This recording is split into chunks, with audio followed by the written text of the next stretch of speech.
êtes là? Je ne vous avais pas vu. Eh bien le bonjour les petits potes, aujourd'hui on se retrouve une semaine après le random retour des random vlogs. Pour tout simplement un random vlog dégustation de bière. Samedi dernier c'était mon anniversaire. J'ai une amie qui m'a offert une boîte qui d'ailleurs a disparu pendant la soirée. Et dans cette boîte il y avait 3 bières. Une des 3 bières a déjà été bue, qui était délicieuse. Du coup je vais goûter ces bières, donc c'est des bières irlandaises de la marque McGargles.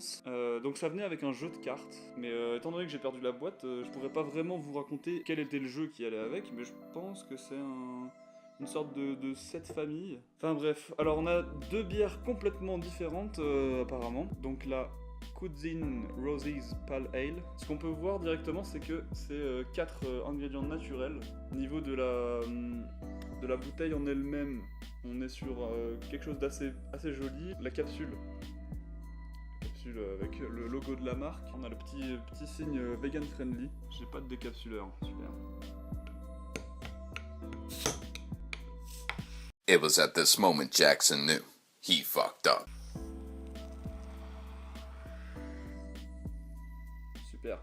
Bon, comme vous avez pu le voir, il y a eu un petit souci. Du coup, j'ai fini de l'ouvrir, j'ai un peu nettoyé ce qu'il y avait autour. Du coup, je vais la verser dans le verre. Là, ça mousse beaucoup quand même.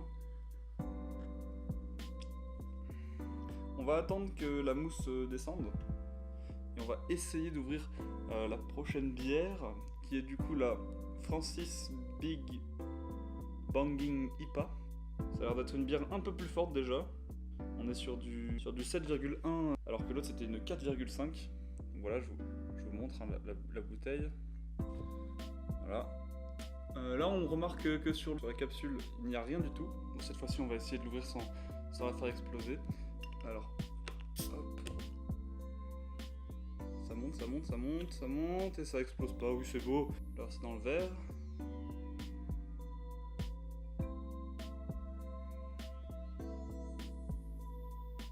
Bon, au niveau de l'aspect des 2 bières, ce qu'on peut remarquer c'est que la première, donc celle à 4,5, celle-là, est bien plus opaque, j'ai l'impression, que celle-ci.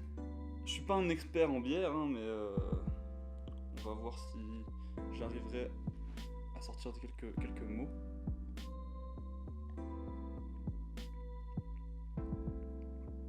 C'est très fort. Celle-là, on sent bien l'alcool.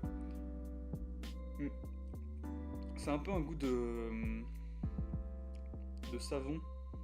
Le savon genre type petit marseillais. Bah ça va, c'est pas dégoûtant, hein, c'est même plutôt bon. C'est très fort. Je vais pas en boire souvent, je pense, de cette bière. Enfin, si j'avais le choix, j'en buvrais pas tous les jours. Sur une échelle de 1 à 10, je dirais... Je mettrai un 4. Ensuite, on passe à celle-ci. Qu'est-ce que ça va donner? Ah, elle est beaucoup plus amère. Elle est bien moins forte, mais elle est beaucoup plus amère, j'ai l'impression. Ça me fait penser un peu à une bière noire au café. Si je devais lui mettre une note de 1 à 10, pareil, je mettrais 2, je pense.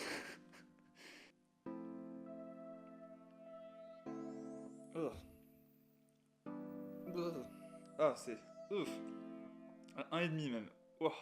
Bon les petits potes, c'était une dégustation fort étrange, fort gustative. Je voulais vous remercier parce que la vidéo des random retours, des random vlogs a vraiment bien été accueillie. J'ai l'impression que vous avez plutôt aimé ce style court-métrage où j'ai eu beaucoup de messages en privé, de messages dans les commentaires. Du coup je vais vous expliquer comment va se passer un petit peu le planning de la chaîne. Faire une fois par mois une sorte de court-métrage de maximum 10-15 minutes. Aussi, une autre fois par mois, je vais essayer de faire une dégustation de bière. En tout cas, je remercie la personne qui m'a offert ces bières. Ça me touche parce que c'est quelqu'un qui connaît mes goûts. Si vous avez aimé la vidéo, lâchez un like, un commentaire. Et si t'es pas déjà abonné, tu sais quoi faire, hein.